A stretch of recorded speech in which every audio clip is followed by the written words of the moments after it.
나는 대한민국에서 태어난 남자. 지금이라는 시간 8월 20일 수요일 새벽 4시 40분. 담배를 한 대 피러 가보자. 나는 담배를 피는 남자다. 왜 담배를 피는 걸지가 끊어도 될 텐데. 담배와 술, 52살이라는 현대의 나이. 20살 때부터 나는 내 자신이 특별한 경험을 가졌다고 본다. 내가 하나님이라는 생각. 사실 예수나 부처? 불교의 그 사람들을 뛰어넘은 존재로 나는 내 스스로를 생각한다. 남들이야 어떻게 여기든 말든 분명히 나는 그들을 뛰어넘은 감각을 지녔다고 본다.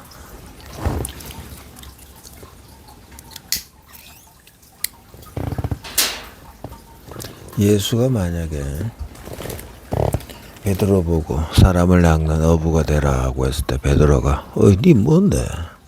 니 뭐고? 나보다 한 10살은 많은 것 같은데 뭔데 임마? 그렇게 나왔다면 석가모니라는 사람이 29살쯤이었나 득도를 했다고 하나? 20살쯤에 결혼도 하고 애도 낳은 그 사람.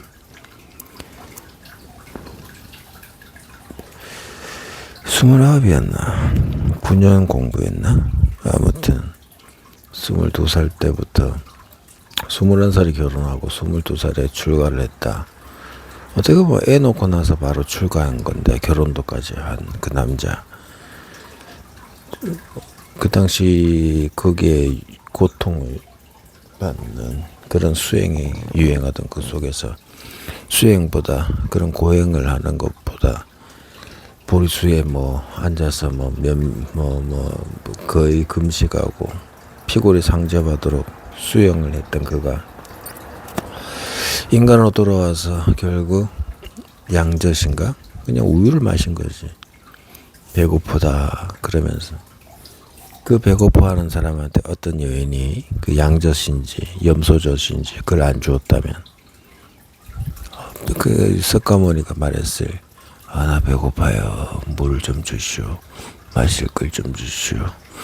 그랬다면 그랬을 때 이 먹고 이 희한한 놈이다 이놈 하면서 갔다면 물론 그 당시 풍습에서는 그런 수행과 고행을 한 사람을 높게 평가했겠지만 그 후에 나서 저 인간 저거 이제서 그걸 깨달았대 한다면 부처의 말에 그래 나 다 알아. 그 네 생각 그거 나도 다 아는 거야 했다면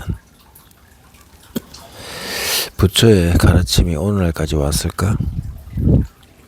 그렇다면 그 당시 사람들이 가지고 있던 인식은 무엇이었단 말인가? 죽음에 대한 것?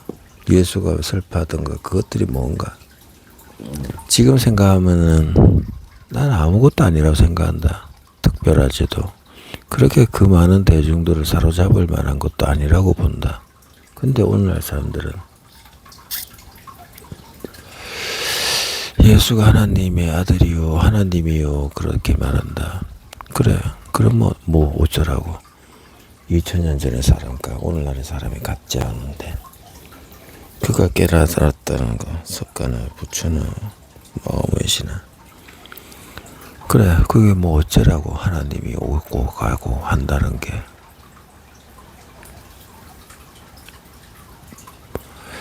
종교란 아무것도 아니다. 마치 종교의 신을 빌어서 내 삶을 좀 잘 살아보자. 그런 욕심밖에 없는 거다. 참으로 한심한 것들이지. 진짜란 무엇인가? 지금 이 전쟁 같은 정치가 썩어 빠져있는 이 상태를 우리가 좀 느껴야 된다. 역사적 기록에서 분명히 알 수 있는 것은 6.25가 났다는 거다. 자료도 있고 영상도 있다. 그리고 이승만을 욕하는 많은 사람들이 있고 이승만을 두둔하고 오히려 칭찬하는 사람이 많다. 사실 그렇다. 대한민국에 한 사람 이승만이라는 존재가 태어나지 않았다면 대한민국에 건국이 있었을까? 없었다고 본다. 그런데 희한하게도 그 당시에도 1000만이나 넘는 사람들이 있었음에도 이승만 같은 사람은 없었고, 이승만은 결국 유명한 사람으로서 국회의원이 되고 대통령이 된다. 그리고 정책을 잘 짜서 김일성이가 전쟁을 안 일으켰다면 남한이 북한을 흡수할 수밖에 없는 상황으로 갔었을 것이다. 필연적이다. 그러니까 김일성은 전쟁을 일으켰어라도 특히나 공산주의 사상의 사람들이 폭동이라도 일으켜서 남한은 손쉽게 점령할 수 있을 거라 생각했지. 하지만 이승만은 영어도 잘했기에 바로 미국에다가 전화를 걸었고 미군의 참전을 이끌어냈다. 더군다나 자유주의, 공산주의를 싫어하는 많은 사람들,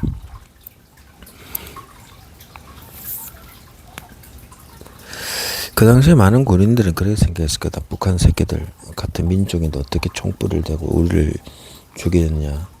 사실 군인들도 많이 겁을 냈다.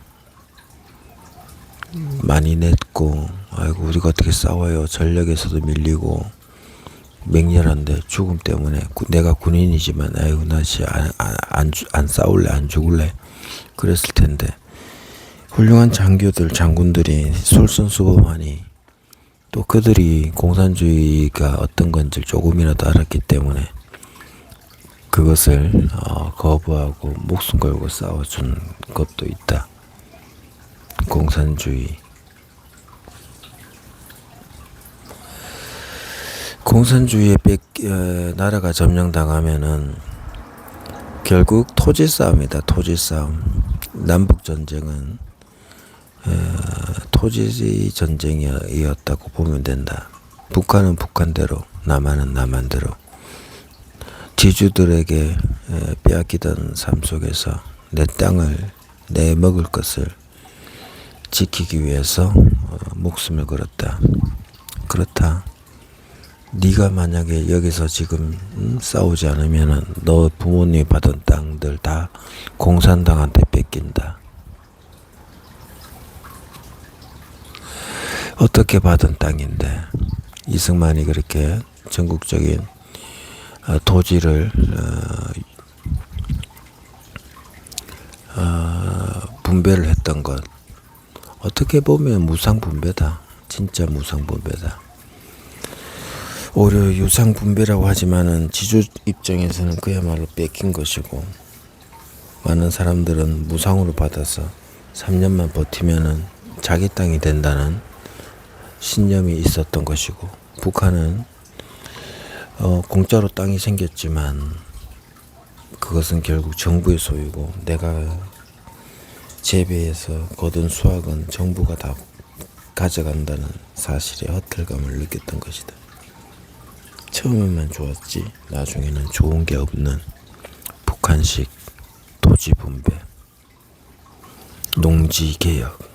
그 당시 농촌 사회였던 국가, 공업의 함량은 몇 퍼센트 되지 않은 그 시절, 그 시대. 결국 땅을 지키기 위한 생명을 건 전쟁이었고, 공산주의라는 것이 좋지 않다는 것을 느꼈고, 더군다나 같은 민족이 왜 우리를 쳐들어오냐, 거기에 화가 많이 났던 거다. 그리고 이제 2025년 한국의 정치는 박정희가 서거함으로써 엉망이 되었고, 박정희도 정권을 군사혁명으로 의회를 점령하고 방송국을 점령함으로써 자신이 또 민간인 신분이 되어서 대통령이 당선되고, 그러다가 유신을 선택했다. 유신을 왜 선택했을까? 당선되고 나서 그 임기만 채우고 내려와도 될 텐데 그럴 수 없었던 이유, 바로 중공의 변화다.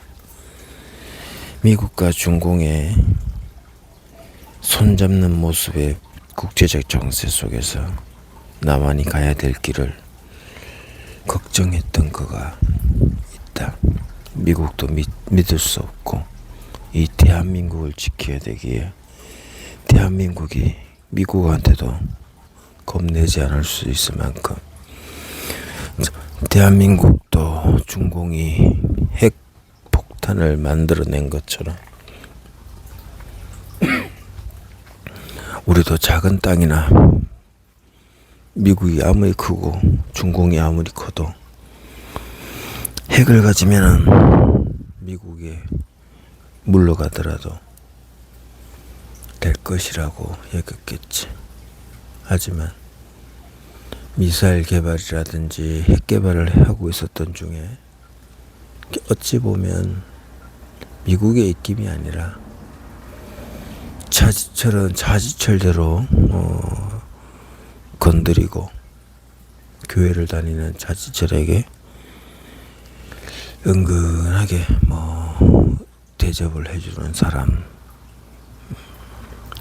신실한 신앙을 이용해서 그러면 정권을 아주 강하게 붙들어야죠 하면서 입김을 내면서 다가간 중공의 에이전시가 없었을까? 79년도에 그리고 중정부장이었던 그에게 소율3위라고 할 수 있는 김재규에게는 또 나름의 존재들이 붙어서 아이고 그래요 하면서 자지철 그런 놈 죽여버려야 되죠 하면서 다가간 중공의 어떤 세력들이 없었을까?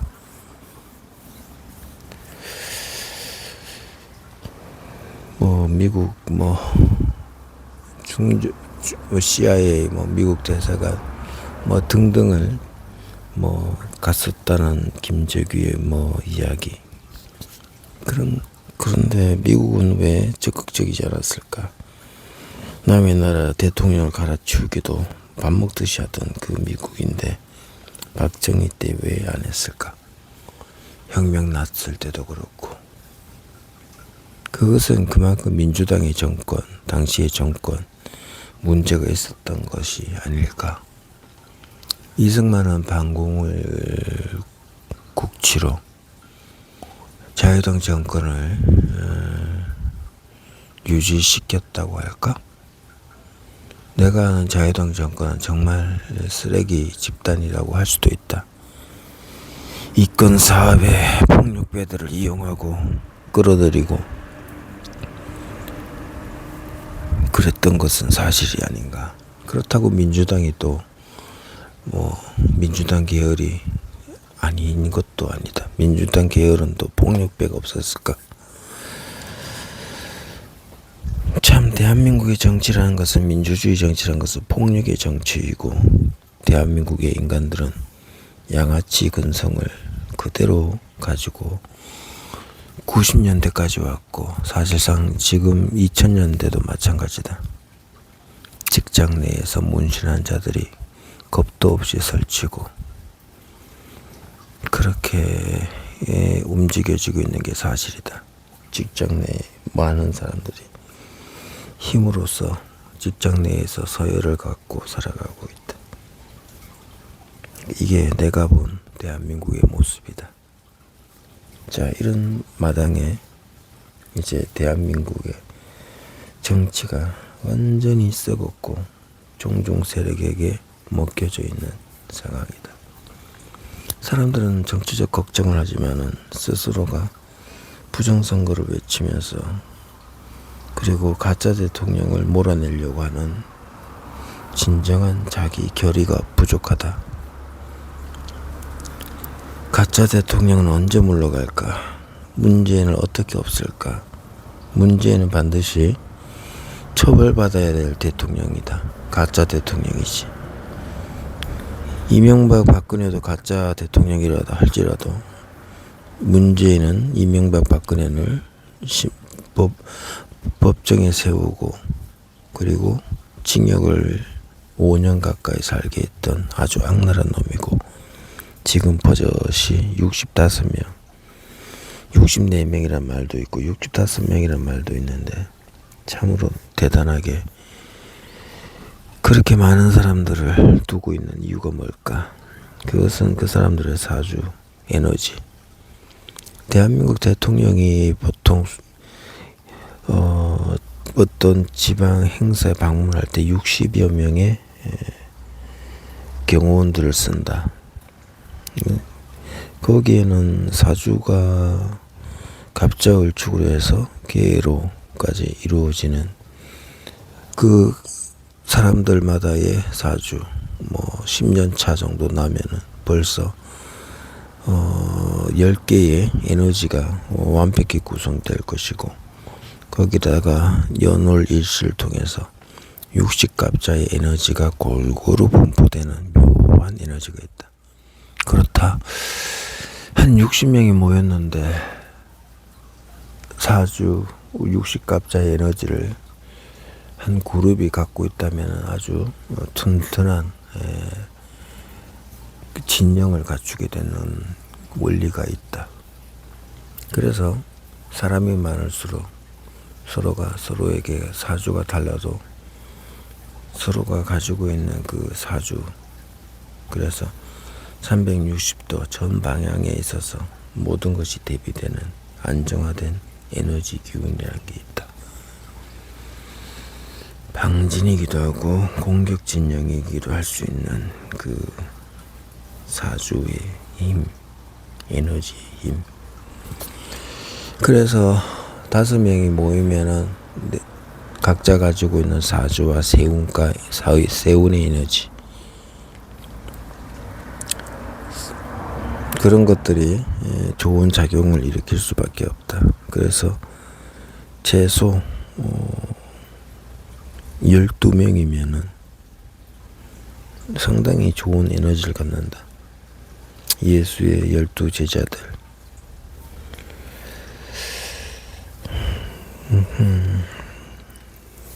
그래서 사람이 최소한 한 사람이 4개의 좌표를 가지고 있으니까 10명이면 40개.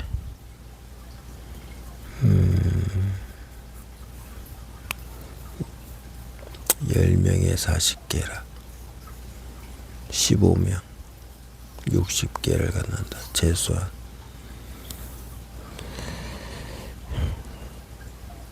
그리고 세운에 따라서 변화하는 것들이 있기 때문에 덕을 보는 것이고, 개인이 가질 수 있는 에너지는 4가지밖에 없고 세운 속에서 4개를 얻을 수 있다. 세운 속에서 4개. 결국 8개의 기둥이 얼마나 안정적으로 배치되는 타이밍이 오느냐, 그것이 안정성이다. 한쪽으로 일방적으로 배치되는 기둥이 생겼을 적에는 마음을 잘 여겨야 된다. 평소에 가지고 있는 신념, 지식, 철학이 세운 속에서 오는 일들을 견뎌낼 수 있는 힘이 되는 것이고, 그런 것이다. 그래서 너무 간단하다. 나는 지금 여기 현장에 있고 어제와 오늘을 살고 있고, 지금의 대한민국의 이 비상계엄 선포와 함께 선관위로 국회로 병력을 출동한 것이 무슨 상징성인가, 의미인가를 볼 때, 국회는 이미 입법기구의 기능을 다 상실한 채 당을 통해서 국회의원들이 마치 국민의 대표기관이고 대통령은 국민의 대표자가 아닌 것처럼 말하고 있다. 그런데 지금은 저 악한 놈들이 대통령을 뽑고는 가짜로서 세워놓고 움직이고 있고, 정부의 큰 틀, 많은 국민들이 살아갈 방향은 없고, 어쩔 수 없는 사고를 가지고 산지다 어쩌다 그러면서 영업정지를 시키고 노란봉투법을 통과시켜서 쟁의를 추구하고 기업을 무너뜨리고, 결국 산업과 경제를, 국민의 일자리를 뺏고 국민들은 가난이 허덕이고 나라의 돈은 계속해서 풀고 그야말로 빚더미에 세상에 얹어놓고 있다. 박정희처럼 산업화를 이루지도 못하는 저 민주당 가짜들, 대한민국 어디로 가야 될까? 윤석열도 마찬가지다. 그가 대통령을 하던 시절 국내의 어떤 것도 손댈 수 없도록 민주당은 반대를 했던 것이고, 지금의 사람들이 점점 어렵고 어려워질 때에 과연 어떻게 할 것이냐. 대통령이 농업을 살리고 농촌을 살리고 기업을 살리고 일자리를 창출하고 사람들은 빚을 갚고 살아야 된다. 나 또한 빚더미에 어느새 빠져버리고서 오늘날까지 왔다. 몇 년 동안 빚 한 푼 없이 승승장구로 돈을 모아가던 시절도 있었는데 어느새 빚더미에 빠져있는 나를 본다. 어떻게 빚을 갚아야 되나. 나이도 먹었고 일자리도 없고 이제 견딜 수 있는 날도 한두 달도 안 된다. 일을 해야 되는데 일할 자리도 없고 찾아야 되겠고 하면 또 얼마나 더러운 인간들 속에서 견뎌야 될 것이며 몸은 고장이 나지 않을지. 이게 진짜 현실을 바라보는 것이다. 이 공간 속에서 7년, 벌써 6월이 지났고 할 것은 머릿속에 구상해 놓고도 몸은 안 움직이고 있고 참으로 게으른 것인지 이제 나이가 들어서 기운이 빠진 것인지, 그래도 이거를 완성한 후에 온전하게 일자리를 찾고 그렇게 가야 될 것이다. 시간이 없다. 진짜 시간이 없다. 다른 사람들처럼 로또에도 한번 당첨이 되든지, 로또가 조작이든 뭐든 되는 사람 되고 있을 거 아닌가. 로또가 되어서 되든지. 이제 코인에 대한 기대는 하지 않는다. 그때는 우연스럽게 코인을 통해서 몇 억도 벌고 그럴 수 있었는데 지금은 그런 것은 없고 6개의 공을 맞추어서 로또가 된다면 그것이 인생의 전환점이 될 것이다. 그 외에는 아무것도 없다. 일을 할 수 있을지, 성수 상담 심리라는 것을 해서 과연 잘할 수 있을지. 성수 사주 상담 심리, 성수 사주 상담 심리. 그렇지. 성수 사주 상담 심리, 성수 사주 상담 심리, 성수 사주 상담 심리, 성수 사주 심리 상담. 그런 것을 통해서 과연 사람들이 많이 유입이 될까? 나한테 돈을 주고 자기의 인생을 맡길까? 얼마나 어떻게 할 수 있을지. 몇 개월 전부터 이미 성행을 해야 되는데 아직까지도 못하고 있으니 참으로 이상하다. 왜 이럴까? 집중을 못한 걸까? 못했다면 지금이라도 집중을 해서 영업을 해야 된다. 후질고 그래도 여기서 먹고 자고 하면서 성수 사주 심리 상담을 통해서 인생을 바꾸고 힘을 얻고 기도발로 운명이 개척되는 사람들이 나와야 된다. 할 수 있고 하게 되고 하면 성공한다. 해봐라. 수십만 원, 수백만 원, 수천만 원이 생겨날 것이고 수억도 생길 것이다 라고 믿으면서 또 스스로가 진짜 하늘이 주는 로또의 번호를 통해서 당첨을 통해서 많은 사람들한테 드디어 하늘의 길이란 이런 것이며 지금 우리가 함께해서 정치를 바꿔야 여러분들이 살고 내가 사는 것이다. 그것을 가르쳐 줘야 된다. 가난한 농촌 사회에서 먹고 살만한 산업화 시대로 만든 것이 대통령의 의지와 판단과 노력이었고, 그것이 대통령이라면 오늘날 내가 대통령이 되어서라도 이 나라의 사람들이 잘 먹고 잘 살 수 있도록 해야 된다. 빚 없는 사회, 소득은 수십만 불도 되는 사회, 그렇게 해서 이 땅의 땅과 하늘 아래에서 많은 사람들이 잘 살고 남북의 일도 풀리고 세계의 일도 풀릴 수 있도록 한 영혼이 삶에 있어서 행복을 추구하고 얻게 되는 그런 세상을 위해서 내가 목숨을 죽는 날까지, 죽어서도 하늘에 올라서도 그렇게 마음을 품고 가야 될 것이다. 실패는 없다. 이 순간 죽어도 생상 속에서 제대로 못해도 내 뜻과 영혼은 전 세계인들이 행복하게 사는 세상을 만드는 것이다. 이것이 나의 실질적인 모습이다. 감사합니다.